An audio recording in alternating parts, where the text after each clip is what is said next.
குற்றாலம், பாலருவி, தென்மலா, முண்டந்துறை, பொன்முடி மற்றும் பானதீர்த்தம் வரை சாகச பயணம். இந்த ஆண்டு 2006 சாகச பயணத்தையும் எங்கள் நண்பர் திரு. வெற்றிவேல் முருகனின் திருமணத்திற்கு செல்லும் பயணத்தையும் ஒன்றாக இணைக்கும் வாய்ப்பு எனக்கு கிடைத்தது.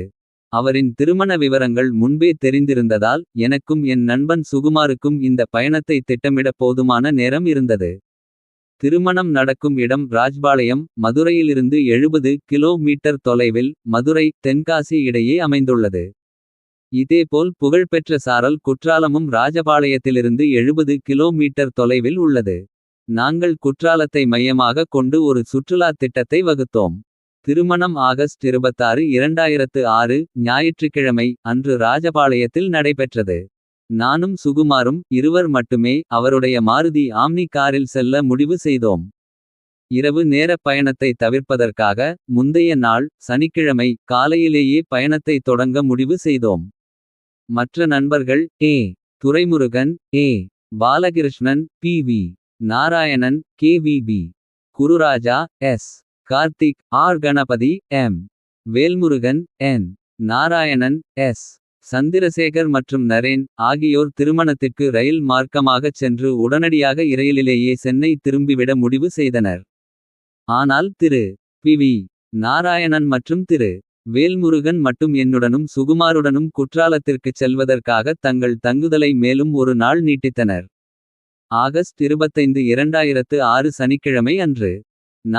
நானும் சுகுமாரும் காலை சுமார் 7 மணிக்கு Manapakkam Larsen and Toubro LTM வளாகத்திலிருந்து ராஜபாளையத்திற்கு எங்கள் பயணத்தை தொடங்கினோம். முற்றுப்புள்ளி. காலை 9 மணிக்கு ஹோட்டல் ஹைவே இன்னில் மதுராந்தகத்திற்கு முன்பு. நல்ல ஹோட்டல், சிற்றுண்டி. மதியம் 1 மணிக்கு திருச்சி கற்பகம் ஹோட்டலில் காஜாமலை சந்திப்புக்கு முன்பு சாலையின் வலதுபுறத்தில் உள்ள டிவிஎஸ் சுங்கச்சாவடிக்கு அருகில் உணவு. உணவும் சேவையும் மிகவும் நன்றாக இருந்தது. திருச்சியிலிருந்து மதுரைக்கு விராலிமலை வழியாக மாலை 5 மணிக்கு மதுரையை அடைந்தோம். போக்குவரத்து நெரிசலை தவிர்க்கவும் நேரத்தை சேமிக்கவும் திருமங்கலத்தை அடைய நாங்கள் புறவழிச்சாலையை பயன்படுத்தினோம். புறவழிச்சாலை நன்றாக இல்லை. நகரத்தின் வழியாகச் செல்வதே சிறந்தது. ராஜ்பாளையம் செங்கோட்டை செல்லும் வழியில் உள்ளது. ஸ்ரீவில்லிபுத்தூருக்கு பிறகு நிறைய பாலம் புனரமைப்பு பணிகள் நடந்து கொண்டிருக்கின்றன. பயணம் மெதுவாக இருந்தது. உண்மையிலேயே சென்னை மதுரை பயணத்தை விட இந்த வழித்தடத்தில் நான் மிகவும் சோர்வடைந்தேன்.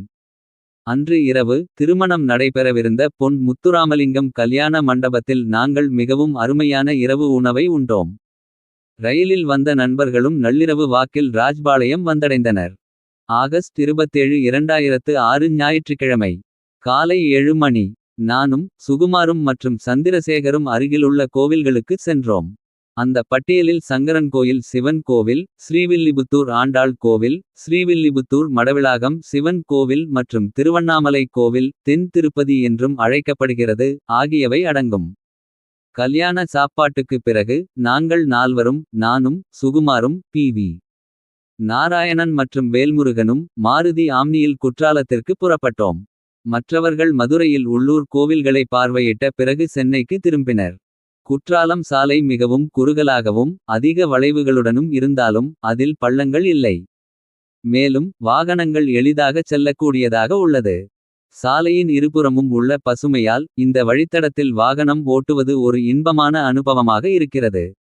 மரங்கள் நிறைந்த இந்த சாலை மனதிற்கு புத்துணர்ச்சி அளிக்கிறது. குற்றாலத்திலிருந்து 5 கிலோமீட்டர் தொலைவிற்கு முன்பு குற்றாலம் நகருக்கு செல்லும் சாலை பிரிகிறது. தென்காசி குற்றாலம் செல்லும் மற்றொரு பாதையை தேர்ந்தெடுக்க வேண்டாம். நாங்கள் மாலை சுமார் 4 மணியளவில் குற்றாலத்தை அடைந்தோம். எங்கள் அறைகள் தமிழ்நாடு சுற்றுலா வளர்ச்சி கழகத்தின் டிடிடிசி ஆன்லைன் முன்பதிவு www.ttdconline.com மூலம் முன்பதிவு செய்யப்பட்டிருந்ததால் அதிக சிரமமின்றி செக் இன் செய்வது எளிதாக இருந்தது. குற்றாலத்தில் டிடிடிசி 2 வளாகங்களை நடத்தி வருகிறது. குற்றாலம் பிரிவு 1 தென்காசி குற்றாலம் பிரதான சாலையில் அமைந்துள்ளது. மற்றொன்று குற்றாலம் பிரிவு 2 சற்று தள்ளி ஒரு குடியிருப்பு பகுதியில் உள்ளது. எங்களுக்கு பிரிவு 2 இல் அறைகள் ஒதுக்கப்பட்டன. 2 பிரிவுகளுமே சமமாக நன்றாக உள்ளது. நன்கும் பராமரிக்கப்பட்டு வருகிறது. ஓய்வெடுத்த பிறகு நாங்கள் ஐந்தருவிக்கு சென்றோம். வழியில் ஒரு டிடிடிசி படகு குழாம் உள்ளது. நாங்கள் படகு சவாரி செய்து சுற்றுப்புறங்களை ரசித்தோம். பின்னர் நாங்கள் ஐந்தருவியை அடைந்தோம். நீரின் சக்தியையும் 5 அருவிகளின் அழகையும் அங்குள்ள விளக்கு அலங்காரங்களையும் பார்த்த பிறகு நாங்கள் குளிக்க முடிவு செய்தோம். பின்னர் துண்டுகள் மற்றும் கூடுதல் ஆடைகளை எடுக்க அறைக்கு திரும்பினோம். அந்த பகுதிக்குள் நுழைய சுங்க கட்டணம் உண்டு, ஆனால் அது நள்ளிரவு வரை செல்லுபடியாகும். எனவே மீண்டும் நாங்கள் ஐந்தருவிக்கு வண்டியில் சென்று சீரிப்பாயும் அருவியில் குளித்து மகிழ்ந்தோம். ஆரம்பத்தில் மிகவும் குளிராக இருந்தாலும் ஆரம்ப தருணங்களுக்குப் பிறகு அது விரும்பக்கூடியதாகவும் ரசிக்கத்தக்கதாகவும் மாறியது. அதன் பிறகு டிடிடிசி ஹோட்டலில் இரவு உணவு மற்றும் உறக்கத்துடன் அந்த நாள் முடிந்தது. ஆகஸ்ட் 28, 2006 திங்கட்கிழமை. நாங்கள் அதிகாலையில் புறப்பட்டோம். நாங்கள் பாலருவிக்கு சென்றோம். இது குற்றாலத்திலிருந்து சுமார் 20 கிலோமீட்டர் தொலைவில் உள்ளது. இது கேரளா தமிழ்நாடு எல்லையில் அமைந்துள்ளது. மேலும் இது தமிழ்நாடு எல்லையிலிருந்து 2 கிலோமீட்டர் தொலைவில் மட்டுமே உள்ளது. இந்த வழி செங்கோட்டை கொல்லம் புகழ்பெற்ற மலைப்பாதை பகுதியாகும். தமிழ்நாடு எல்லை வரை சாலைகள் நன்றாக உள்ளன. அதற்கு பிறகு சாலைகள் மிகவும் மோசமாக உள்ளன. இந்த நீர்வீழ்ச்சி வனத்தின் நடுவில் அமைந்துள்ளது மற்றும் வனத்துறையினரால் கண்காணிக்கப்படுகிறது. வனத்திற்குள் நுழைய நுழைவாயிலில் நுழைவு அனுமதிச் சீட்டுகளை பெற வேண்டும்.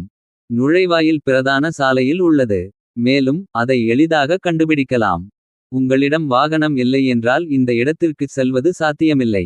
ஏனெனில் நீர்வீழ்ச்சியை அடைய நீங்கள் 5 கிலோமீட்டர் பயணிக்க வேண்டும். ஆனால் நீர்வீழ்ச்சி மிகவும் அருமையாக உள்ளது. மேலும் இது பார்க்க பிரமிப்பை தருகிறது. பனிவெள்ளை நிறத்தில் உள்ள நீர்வீழ்ச்சியை பார்த்தாலே அதன் பெயரை பாலருவி நீங்கள் முழுமையாக நியாயப்படுத்தலாம். கரடுமுரடான நிலப்பரப்பு காரணமாக இங்கு கூட்டம் குறைவாகவே உள்ளது. அதிகாலை நேரமாக இருந்தால் இன்னும் குறைவாகவே இருக்கும்.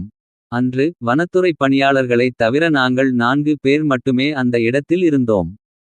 குற்றாலம் போலன்றி கூட்டத்தினரின் தொந்தரவின்றி விருப்பம் போல் அருவியில் குளித்து மகிழ்ந்தோம். இந்த நீர்வீழ்ச்சி 300 அடி உயரத்தில் இருந்து எந்த தடையுமின்றி நேராக தரையில் விழுகிறது. இங்கு உண்ணக்கூடிய பொருட்கள் எதுவும் கிடைக்காததால் சோர்வை தவிர்க்க உங்களுடன் சில சிற்றுண்டிகளை எடுத்துச் செல்லுங்கள். இப்பகுதியில் உள்ள வனப்பகுதியின் அடர்த்தி மற்றும் பசுமை இங்கு ஆண்டுதோறும் மழை பெய்கிறது என்பதை தெளிவாக காட்டுகிறது. முறையான திட்டமிடுதலுடன் சென்றால் இது ஒரு நாள் சுற்றுலாவுக்கு மிகவும் ஏற்ற இடமாகும். பி.வி. நாராயணன் மற்றும் வேல்முருகன் அன்று மாலை சென்னைக்கு திரும்ப வேண்டியிருந்ததால் வேறு வழியின்றி நாங்கள் அந்த இடத்தை விட்டு வெளியேறினோம். இல்லையென்றால் நாங்கள் அங்கே இன்னும் சிறிது நேரம் செலவிட்டிருப்போம். பிறகு நாங்கள் தென்மலை அணைக்கு சென்றோம். அந்த இடம் அழகானது. இது அடர்ந்த வனத்தின் நடுவில் அமைந்துள்ளது. இங்கு வனவிலங்குகளை அருகிலிருந்து பார்ப்பதற்காக சூழல் சுற்றுலா படகு சவாரி ஏற்பாடு செய்திருந்தார்கள். ஆனால் ஒரு படகு சவாரிக்கு குறைந்தபட்சம் 20 பேர் தேவை. நாங்கள் 4 பேர் மட்டுமே என்பதால் அங்கு நாங்கள் படகு சவாரிக்கு செல்லவில்லை. அணையை பார்வையிட்ட பிறகு அங்கிருந்து திரும்பினோம். செங்கோட்டை செல்லும் வழியில் புகைப்படங்கள் எடுப்பதற்காக புகழ்பெற்ற ரயில் மேம்பாலத்தின் கீழே நிறுத்தினோம். மேம்பாலத்தின் மீது ரயில் கடந்து செல்வதை நாங்கள் புகைப்படம் எடுத்தோம். மதிய உணவிற்காக குற்றாலத்திற்கு திரும்பினோம். பின்னர் நாங்கள் பிரதான நீர்வீழ்ச்சி குற்றால நாதர் கோயில் மற்றும் சிற்றருவி ஆகிய இடங்களுக்கு சென்றோம். பிறகு பி.வி. நாராயணன் மற்றும் வேல்முருகனை அவர்களின் சென்னை பயணத்திற்காக அவர்களை தென்காசி ரயில் நிலையத்தில் இறக்கிவிட்டோம். இரவு உணவிற்குப் பிறகு நாங்கள் மீண்டும் பிரதான நீர்வீழ்ச்சி மற்றும் கோயிலை பார்வையிட்டுவிட்டு உறங்கச் சென்றோம். குற்றாலம் நீர்வீழ்ச்சிகளின் நகரம். நகரத்தில் எல்லா இடங்களிலும் நீர்வீழ்ச்சிகளை காணலாம். அவை பிரதான அருவி பழத்தோட்ட அருவி ஐந்தருவி 5 அருவிகள் செண்பகாதேவி அருவி சிற்றருவி மற்றும் இங்குள்ள நீர் பளிங்கு போல் தெளிவாகவும் அதிக மூலிகை சத்துடனும் உள்ளது. இங்கு குளிப்பது ஒரு இன்பமான அனுபவம். இங்கு வாகனங்கள் செல்லக்கூடிய சாலை இல்லாததால் நடந்து செல்வதைத் தவிர இந்த இடத்தை அடைய வேறு வழியில்லை. தேனருவி இங்கிருந்து மேலும் 2 கிலோமீட்டர் தொலைவில் உள்ளது. அதுவும் ஒரு மிகச் சிறந்த அருவி என்று நாங்கள் அறிந்தோம். தூரம் மற்றும் காட்டுப்பாதை காரணமாக நாங்கள் அதை தவிர்த்துவிட்டோம். அந்த இடத்தை அடைய ஒருவர் உண்மையில் சிறிது தூரம் தவழ்ந்து செல்ல வேண்டும் என்றும் நாங்கள் அறிந்தோம். நீங்கள் பிரதான அருவியை பார்க்கலாம், ஆனால் அங்கு குளிக்க வேண்டாம். ஐந்தருவி குளிப்பதற்கு ஏற்றது. பழத்தோட்டருவிக்கு செல்ல வனத்துறை அனுமதி தேவை. தற்போது அது முக்கிய பிரமுகர்களுக்கு மட்டுமே அனுமதிக்கப்படுகிறது. இட்னில் அறையை காலி செய்த பிறகு நானும் சுகுமாரும் அம்பாசமுத்திரம் செல்லும் வழியில் உள்ள பழைய குற்றாலம் அருவிக்கு எங்கள் பயணத்தை தொடர்ந்தோம். குற்றாலம் அம்பாசமுத்திரம் சாலையில் 5 கிலோமீட்டர் சென்ற பிறகு அங்கிருந்து பிரிந்து செல்ல வேண்டும். அப்போதுதான் பிரதான சாலையிலிருந்து 3 கிலோமீட்டர் தொலைவில் வனப்பகுதிக்குள் மட்டையிருக்கும் பழைய குற்றாலம் அருவியை அடைய முடியும். இந்த அருவி மிகவும் அழகானது, இங்கு குளிப்பது நல்லது. இப்பகுதியை சுற்றிப் பார்ப்பதில் சிறிது நேரம் செலவழித்த பிறகு நாங்கள் அங்கிருந்து அம்பாசமுத்திரத்திற்கு புறப்பட்டோம். பாபநாசத்தை அடைய தென்காசி அம்பாசமுத்திரம் அம்பை பிரதான சாலையில் பயணிக்க வேண்டும். வழியை எளிதாக கண்டுபிடிப்பதற்கு நிறைய வழிகாட்டி பலகைகள் உள்ளன. பாபவிநாசம் அகஸ்தியர் அருவி ஆகிய இடங்களுக்குச் சென்றுவிட்டு முண்டந்துறை புலிகள் சரணாலய வன விருந்தினர் இல்லத்தில் இரவு தங்குவதே எங்கள் திட்டமாக இருந்தது. அம்பை செல்லும் வழியில் கடையத்திற்குப் பிறகு ஒரு சாலை பாபவிநாசத்திற்கு பிரிகிறது. இது அம்பையை தொடாமல் பாபநாசத்திற்குச் செல்லும் ஒரு குறுகிய பாதையாகும். எங்கள் நண்பர் திரு வி. லட்சுமி நரசிம்மனின் VL&. மைத்துனரும் செங்கல்பட்டு பிரிவின் வனச்சரக அதிகாரியுமான திரு. நேருஜியிடமிருந்து எங்களுக்கு ஒரு பொது அறிமுக கடிதம் கிடைத்தது. வனத்துறை அதிகாரிகள் பொதுவாக அவரது கடிதத்திற்கு இணங்குவர். முந்தைய பயணங்களின்போது எங்களுக்கு தேவையான வசதிகளைச் செய்து தருவதில் வனத்துறை அதிகாரிகள் எங்களுக்கு மிகவும் உதவினர். நாங்கள் இந்த கடிதத்தை பாபநாசம் வனத்துறை அலுவலகத்தில் காட்டி முண்டந்துறையில் தங்குவது குறித்து விசாரித்தோம். ஆனால் துரதிர்ஷ்டவசமாக இம்முறை அவரது கடிதம் பலனளிக்கவில்லை. அந்த நேரத்தில் அந்த அலுவலகத்தில் வனச்சரகர்கள் யாரும் இல்லை. அனைவரும் திருநெல்வேலியில் ஒரு கூட்டத்திற்குச் சென்றிருந்தனர். எனவே அடுத்த நிலையில் இருந்த உதவி வனச்சரகர் பணிவுடன் மறுத்துவிட்டார். அம்பையில் உள்ள வனப்பிரிவின் துணை இயக்குனர் அலுவலகத்தை அணுகுமாறு அவர் எங்களுக்கு அறிவுறுத்தினார். நாங்கள் தயக்கத்துடன் அம்பையில் உள்ள துணை இயக்குனர் அலுவலகத்திற்கு திரும்பினோம். அங்கே ஊழியர்களிடமிருந்து எங்களுக்கு நேரடியான எதிர்மறையான பதில் கிடைத்ததால் சமவெளி பகுதிகளில் உள்ள வன அதிகாரிகளை அணுகுவதை தவிர்க்க நாங்கள் முடிவு செய்தோம். மேலும் பயணித்து மலைப்பகுதியில் உள்ள சரணாலய வன அலுவலகத்திலேயே எங்கள் அதிர்ஷ்டத்தை முயற்சி செய்ய முடிவு செய்தோம். பாபவிநாசம் நகரின் எல்லையில் வனச் சோதனைச் சாவடி அமைந்துள்ளது. அங்கு செல்லும் வாகனங்களின் எண்கள் பதிவு செய்யப்படுகின்றன. அகத்தியர் அருவி முண்டந்துறை சரணாலயம் மற்றும் காரையார் அணை பானதீர்த்தம் ஆகியவை அகத்தியர்மலை குன்றில் அல்லது பொதிகை மலையில் அமைந்துள்ளன. அகத்தியர் அருவி வரை சாலை மிகவும் மோசமாக உள்ளது. மேலும் அகத்தியர் அருவிக்குச் செல்லும் சாலை காரையார் பிரதான சாலையிலிருந்து பிரிகிறது. அகத்தியர் அருவியைச் சுற்றி அதிக இயற்கை காட்சிகள் இல்லை. அருவி பார்க்க தகுந்ததாக இல்லை. மேலும் அதன் சுற்றுப்புறங்கள் மிகவும் அசுத்தமாக உள்ளன. முண்டந்துறை வனவிலங்கு சரணாலயத்தின் வனத்துறை அதிகாரி அலுவலகம் அகத்தியர் அருவிக்கும் காரையார் அணைக்கும் இடையே இரும்பு பாலத்தின் அருகில் பிரதான சாலையில் அமைந்துள்ளது. முண்டந்துறை புலிகள் சரணாலயம் மேற்கு தொடர்ச்சி மலையின் தென்கோடியில் அமைந்துள்ளது. இது மேற்கு வடக்கு மற்றும் தெற்கில் காடுகளாலும் கிழக்கில் கிராமங்களாலும் சூழப்பட்டுள்ளது. அகத்தியர்மலை கடல் மட்டத்திலிருந்து சுமார் 1700 மீட்டர் உயரத்தில் உள்ளது. இது காப்பகத்தின் மைய மண்டலத்திற்குள் அமைந்துள்ளது மற்றும் தென்னிந்தியாவின் 3வது உயரமான சிகரமாகும். எங்களுக்கு ஆச்சரியமளிக்கும் வகையில் முண்டந்துறை வன அலுவலகத்தில் நேருஜி அவர்களின் கடிதத்திற்கு நல்ல வரவேற்பு கிடைத்தது. வன அதிகாரி அங்கு இல்லாதபோதிலும் மற்றவர்கள் உடனடியாக அந்த கடிதத்திற்கு பதிலளித்தனர். அவர்கள் வன அதிகாரிக்கு தொலைபேசி மூலம் தகவல் தெரிவித்தனர். வன அதிகாரி மிகவும் அன்புடன் அன்று இரவு எங்களை வன விருந்தினர் இல்லத்தில் தங்க அனுமதித்தார். இவை அனைத்தும் உதவி பணியாளர்களால் தொலைபேசி மூலமாகவே செய்யப்பட்டன. எங்களுக்கு தங்குவதற்கு ஒரு நல்ல வீடு வழங்கப்பட்டது. எங்கள் வேனின் கதவுகளை பூட்ட மறந்து விருந்தினர் இல்லத்திற்குள் நுழைந்தோம். திடீரென்று வெளியே ஏதோ சத்தம் கேட்டதும் நாங்கள் அவசரமாக வீட்டை விட்டு வெளியே வந்து பார்த்தபோது வேனுக்குள் சுமார் அரை டஜன் குரங்குகள் இருந்தன. அதிர்ஷ்டவசமாக கேமரா மற்றும் சூட்கேஸ் போன்ற மற்ற விலை உயர்ந்த பொருட்களை தொடாமலோ அல்லது சேதப்படுத்தாமலோ குரங்குகள் சில உணவுப் பொருட்களை எடுத்துக்கொண்டு தப்பிவிட்டன. சிறிது நேரம் ஓய்வெடுத்த பிறகு நாங்கள் காரையார் அணைக்கு சென்றோம். இது ஒரு அருமையான இடம். பானதீர்த்தம் அருவியை அடைய காரையார் ஆற்றை படகில் கடக்க வேண்டும். நாங்கள் அடுத்த நாள் தாமிரபரணி உற்பத்தியாகும் பானதீர்த்தம் செல்ல முடிவு செய்தோம். அணைப்பகுதியில் சிறிது நேரம் சுற்றி பார்த்த பிறகு எங்கள் வன விருந்தினர் இல்லத்திற்கு திரும்பினோம். வனக்காவலர் திரு. சண்முகம் ஒரு நல்ல மனிதர். அவர் சேர்வலார் அணைக்கு செல்லுமாறு பரிந்துரைத்தார். அவருடன் நாங்கள் மாலையில் அணைக்கு சென்றோம். அணைக்கு செல்லும் சாலை அடர்ந்த காடுகளால் சூழப்பட்டுள்ளது. மேலும் அந்த அணை பொதுமக்களின் பார்வைக்கு திறக்கப்படவில்லை. அணைக்கு செல்லும் சாலையின் ஓரத்தில் காட்டு விலங்குகளை பார்ப்பதற்கான அரிய வாய்ப்பு இருப்பதாக அவர் எங்களிடம் கூறினார். ஆனால் எங்களுக்கு ஏமாற்றமளிக்கும் வகையில் எங்களால் மான்களை மட்டுமே பார்க்க முடிந்தது. அணையின் காட்சி மிகவும் ரம்மியமாக இருந்தது. அணையின் முக்கால் பகுதி நீரால் நிரம்பியிருந்தது. நாங்கள் குளிர்ச்சியான காலநிலையையும் புழுதியற்ற சூழலையும் ரசித்தோம். அணையில் சிறிது நேரம் செலவழித்த பிறகு நாங்கள் வன விருந்தினர் இல்லத்திற்கு திரும்பினோம். அன்று இரவு வன விருந்தினர் இல்லத்தில் நாங்கள் மிகவும் அருமையான உணவை உண்டோம். கொசுவிரட்டிச் சுருள் இருந்ததால் அன்று இரவு நாங்கள் நிம்மதியாக தூங்கினோம். பொதுவாக நீங்கள் வனப்பகுதிகளுக்கு சுற்றுலா செல்லும்போதெல்லாம் சில கொசுவிரட்டிச் சுருள்களை எடுத்துச் செல்லுங்கள் என்பதே எனது அறிவுரை. ஏனெனில் வனப்பகுதிகளில் நீங்கள் ஏராளமான கொசுக்களையும் மற்ற பூச்சிகளையும் காணலாம். ஆகஸ்ட் 30 2006 புதன்கிழமை. நாங்கள் அதிகாலையில் எழுந்து பானதீர்த்தம் செல்வதற்காக காரையார் படகுத்துறைக்கு விரைந்தோம். படகு சவாரிக்கு தேவையான ஆட்கள் இல்லாததால் நாங்கள் படகு துறையில் காத்திருக்க வேண்டிய கட்டாயம் ஏற்பட்டது. குறைந்தபட்சம் 15 பேர் தேவை. சுமார் அரை மணி நேர காத்திருப்புக்கு பிறகு சாத்தூரைச சேர்ந்த 12 சிறுவர்கள் கொண்ட ஒரு குழு எங்களுடன் வந்து சேர்ந்தது. அருவிக்கான படகு பயணம் சுமார் 20 நிமிடங்கள் நீடித்தது. படகு சிறிது தூரம் கடந்து ஒரு வட்டமாக திரும்பும்போது 2 குன்றுகளுக்கு இடையில் அருவியின் முழுமையான காட்சியை காணலாம். அருவியை அடைய நீங்கள் சிறிய பாறைகளில் ஏற வேண்டும். அணை முழு கொள்ளளவில் இருக்கும்போது அருவிக்கு அருகில் சென்று குளிக்க முடியாது. தூரத்திலிருந்து மட்டுமே அருவியை பார்க்க முடியும்.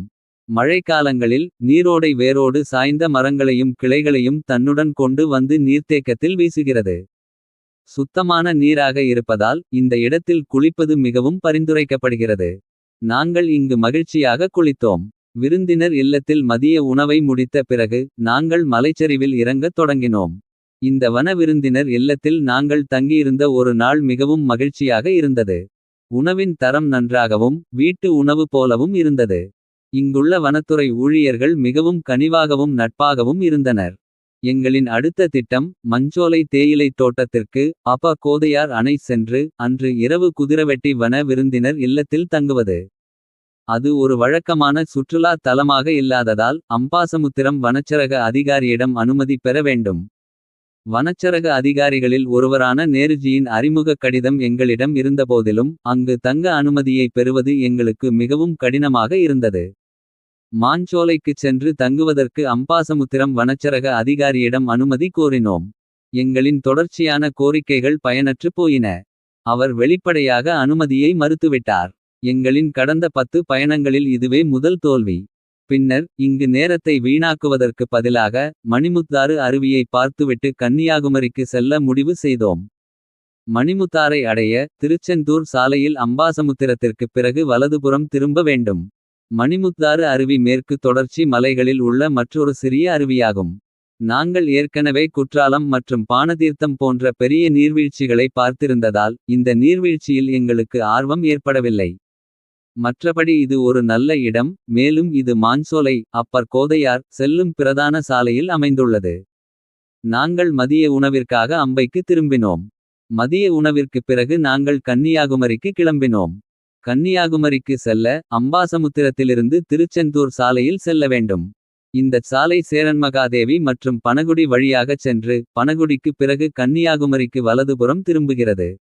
இந்த சாலை நெடுகிலும் மேற்கு தொடர்ச்சி மலைகளின் அழகை காணலாம். இந்த சாலை சமவெளிகள் வழியாகச் சென்றாலும் சாலையிலிருந்து 2 கிலோமீட்டர் தொலைவிற்குள் மேற்கு தொடர்ச்சி மலைகளை காணலாம்.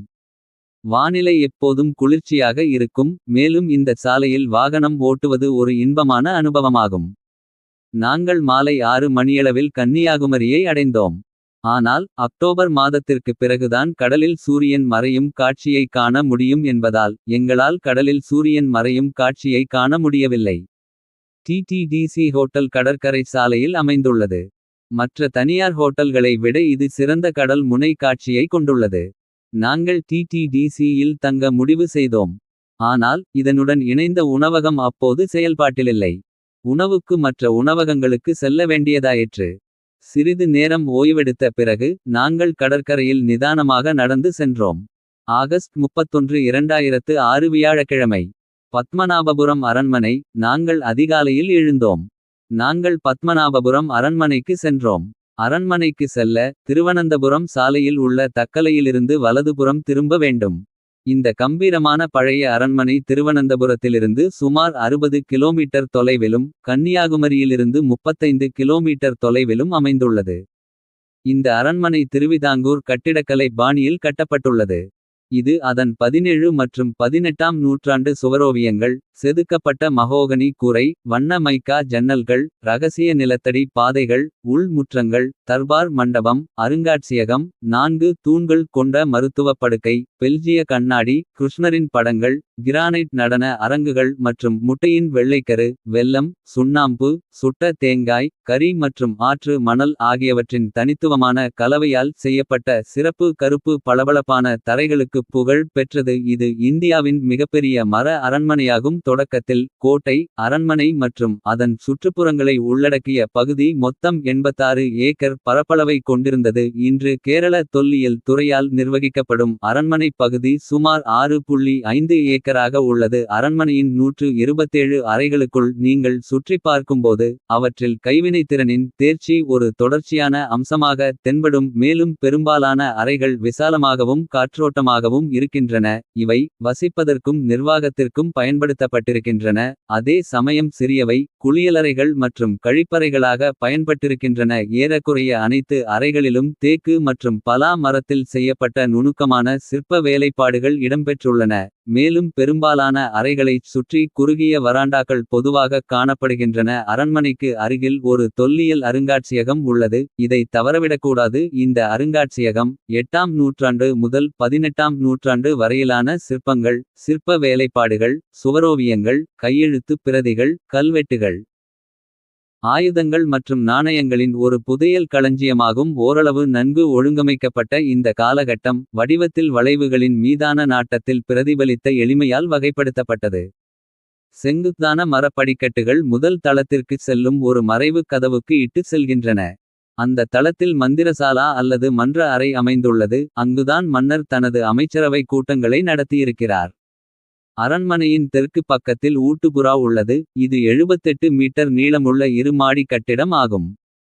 இதில் 2 பெரிய உணவு கூடங்கள் உள்ளன. அவற்றில் ஒவ்வொன்றிலும் ஒரே நேரத்தில் 1000 பேர் அமரலாம். குளிக்கும் படித்துறையை கடந்தால் உப்பரிகா மாளிகை எனப்படும் 4 மாடி மன்னரின் இருப்பிடம் உள்ளது. இது கி.பி. 1744 இல் மார்த்தாண்டவர்மாவால் கட்டப்பட்டது.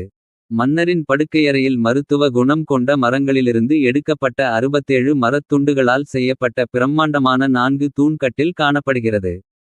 அமிர்த குடத்தின் மீது சிலுவையைச் சுற்றிப் பின்னிய பாம்புகளின் சின்னத்தை கொண்ட இந்த கட்டில் 16ஆம் நூற்றாண்டில் ஹோர்டஸ் இண்டிகஸ் மலபாரிகஸ் நூலைத் தொகுத்த கேப்டன் ஏட்ரியன் வான் கோன்ஸின் காலத்தில் டச்சு கிழக்கிந்திய கம்பெனியால் மன்னருக்கு பரிசளிக்கப்பட்டதாக நம்பப்படுகிறது. அரசரின் மாளிகையின் 3வது மாடியில் பூஜை அறை அமைந்துள்ளது. இதுவே அரண்மனையின் மிகவும் வசீகரமான பகுதியாகும். எண்ணெய் திரி விளக்குகளின் மஞ்சள் ஒளியில் நனைந்தபடி மங்கலான மண் வண்ணங்களில் வரையப்பட்ட 8ஆம் நூற்றாண்டு சுவரோவியங்களால் இந்த அறை நிரம்பியுள்ளது. வெப்பமூட்டு கொட்டாரம் எனப்படும் பெண்கள் தங்கும் அறையை தரை முதல் கூரை வரை நீண்டிருக்கும் 2 பெரிய பெல்ஜிய கண்ணாடிகள் அலங்கரிக்கின்றன.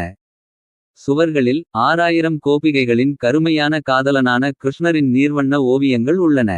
இந்த நீர்வண்ண ஓவியங்கள் பின்னர் வேறொரு அறைக்கு மாற்றப்பட்டுவிட்டன. ஆனாலும் ராஜரீக பெண்களுக்காக மட்டுமே ஒதுக்கப்பட்ட பார்வை தாழ்வாரத்தில் உள்ள இடைவெளிகள் வழியாக கீழே நவராத்திரி மண்டபத்தில் நடனக் கலைஞர்கள் நடனமாட.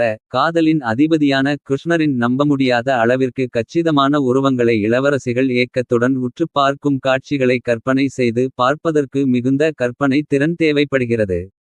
இந்த அரண்மனை திங்கட்கிழமைகளில் மூடப்பட்டிருக்கும். மாத்தூர் தொட்டி பாலம் தொங்கு பாலம். மாத்தூர் தொங்கு பாலத்தை அடைய குலசேகரம் பாதையில் செல்லவும். இது ஆசியாவிலேயே மிக உயரமான மற்றும் மிக நீளமான கால்வாய் பாலமாகும். இதன் உயரம் 115 அடி மற்றும் நீளம் 1 கிலோமீட்டர் ஆகும். இது திருவட்டார் ஊராட்சி ஒன்றியத்தில் உள்ள அருவிக்கரை வருவாய் கிராமத்தின் மாத்தூர் என்ற குக்கிராமத்தில் அமைந்துள்ளது. இது பரழியார் ஆற்றின் குறுக்கே உள்ளது. பாலத்தில் உள்ள கால்வாய் ஒரு மலையின் ஒரு பக்கத்திலிருந்து மறு பக்கத்திற்கு பாசனத்திற்காக தண்ணீரை கொண்டு செல்கிறது. இந்த கால்வாய் 7 அடி உயரமும் 7 அடி 6 அங்குல அகலமும் கொண்டது. இந்த கால்வாய் 28 பெரிய தூண்களால் தாங்கப்பட்டுள்ளது.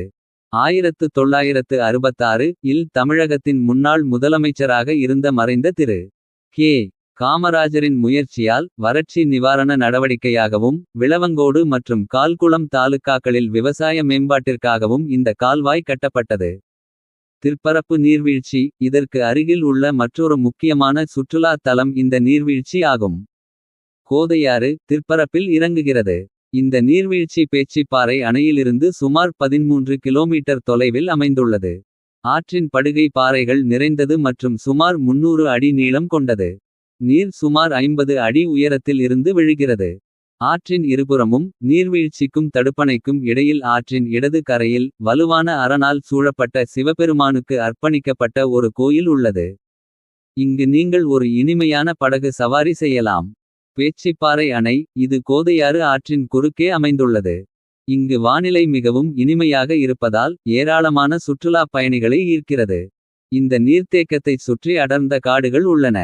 இந்த காடுகள் மதிப்புமிக்க மரங்களுக்கும் புலி யானைகள் மான்கள் போன்ற வளமான வனவிலங்குகளுக்கும் பெயர் பெற்றவை. ஏரியைச் சுற்றியுள்ள அடர்ந்த காடுகளில் கணிகர்கள் என்ற மலைவாழ் பழங்குடியினர் வசிக்கின்றனர். பின்னர் நாங்கள் கன்னியாகுமரிக்கு திரும்பினோம். மாலையில் குளிர்ச்சியான காலநிலையை அனுபவிப்பதற்காக நாங்களிருவரும் கடற்கரையில் மனம்போன போக்கில் சுற்றித் திரிந்தோம்.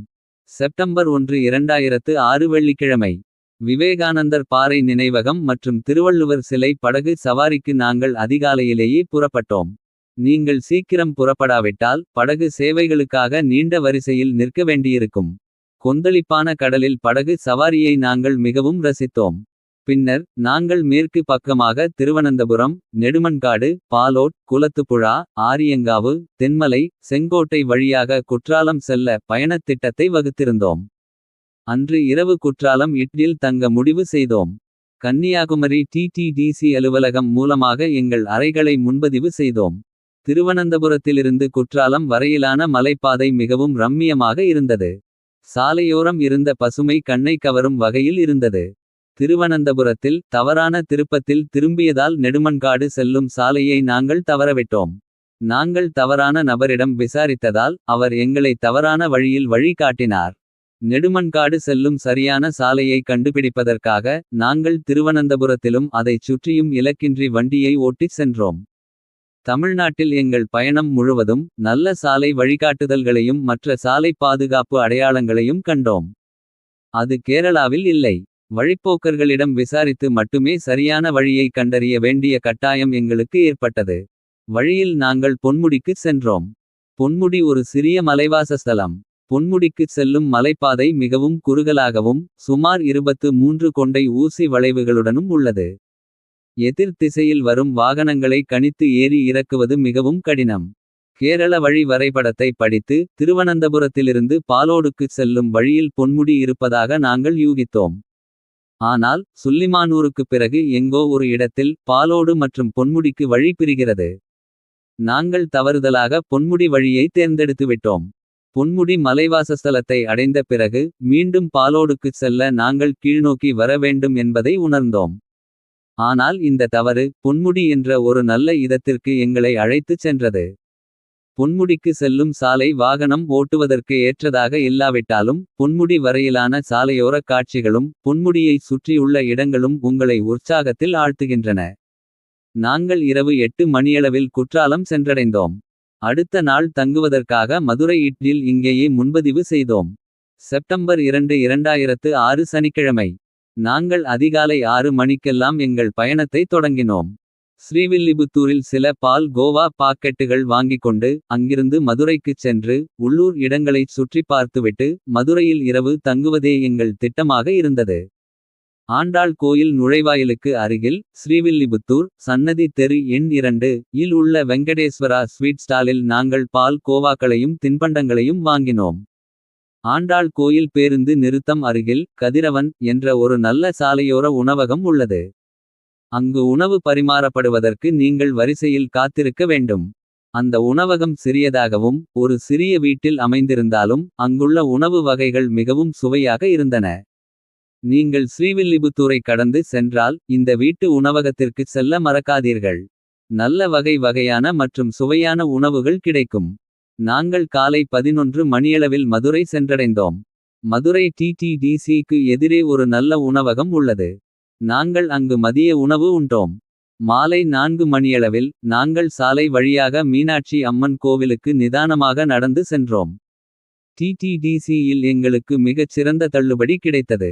வழக்கமான வாடிக்கையாளர்களை ஊக்குவிப்பதற்காக டிடிடிசி ஒரு புதுமையான திட்டத்தை கொண்டுள்ளது. டிடிடிசி திட்டம். ஒரே டிடிடிசி ஹோட்டலில் தொடர்ச்சியாக 3 நாட்கள் தங்குபவர்களுக்கும் அல்லது சீசன் அல்லாத காலத்தில் வெவ்வேறு டிடிடிசி ஹோட்டல்களில் தொடர்ச்சியாக 3 நாட்கள் தங்குபவர்களுக்கும் மொத்த கட்டணத்தில் 10 விழுக்காடு தள்ளுபடி வழங்கப்படும். நாங்கள் கன்னியாகுமரியிலிருந்து மதுரை வரை டிடிடிசி ஹோட்டலில் தொடர்ச்சியாக தங்கியதால் எங்களுக்கு அந்த தள்ளுபடி கிடைத்தது. டிடிடிசி போன்ற ஒரு அரசு நிறுவனம் இதுபோன்ற ஒரு ஊக்குவிப்பு நடவடிக்கையை மேற்கொள்வதை பார்ப்பது மனதிற்கு மகிழ்ச்சி அளிக்கிறது. கன்னியாகுமரி டிடிடிசி மேலாளர் திரு. ரவீந்திரன் இந்த திட்டத்தை பற்றி கூறினார். அவர் ஒரு மிக நல்ல மனிதர். நானும் என் நண்பர்களும் என் குடும்பத்தினரும் டிடிடிசியின் வழக்கமான வாடிக்கையாளர்கள் என்பதை அறிந்த பிறகு டிடிடிசியின் பல்வேறு திட்டங்களை எனக்கு விளக்குவதில் அவர் மிகுந்த ஆர்வத்தை காட்டினார். அரசாங்கம் டிடிடிசியை மேம்படுத்த விரும்பினால் டிடிடிசிக்கு அதிக வணிகத்தை கொண்டுவர ரவீந்திரனைப் போன்றவர்களை வாடிக்கையாளர்களுடன் இன்னும் அதிகமாக உரையாட ஊக்குவிக்க வேண்டும். அரசு துறைகளில் இப்போது டிடிடிசி தமிழ்நாடு சுற்றுலா வளர்ச்சிக் கழகம் ஒரு மாறுபட்ட அமைப்பாக உள்ளது. முற்றிலும் பயன்படுத்த எளிதான சூழலில் இதன் செயல்பாடுகள் நேர்த்தியாக உள்ளன. டிடிடிசி கட்டமைப்பு மற்றும் அதன் வசதிகளுக்கு ஏற்ப கட்டண விகிதங்களில் போட்டித்தன்மை வாய்ந்ததாக உள்ளது. தமிழ்நாட்டில் சுற்றுப்பயணம் மேற்கொள்ளும் போதெல்லாம் டிடிடிசி வசதிகளை பயன்படுத்துமாறு உங்களை கேட்டுக்கொள்கிறேன். மேலும் விவரங்களுக்கும் ஆன்லைன் முன்பதிவிற்கும் டிடிடிசி ஆன்லைன் என்ற அவர்களின் அதிகாரப்பூர்வ இணையதளத்தை பார்வையிடவும். செப்டம்பர் 3, 2006 ஞாயிற்றுக்கிழமை. நாங்கள் மதுரையிலிருந்து சென்னைக்கு அதிகாலையில் புறப்பட்டோம். நிதானமான பயணத்தை தவிர வேறு எதுவும் விசேஷமாக இல்லை. நாங்கள் மாலை சுமார் 4 மணியளவில் சென்னையை அடைந்தோம். மற்றொரு நல்ல சுற்றுப்பயணம் முடிவுக்கு வந்தது.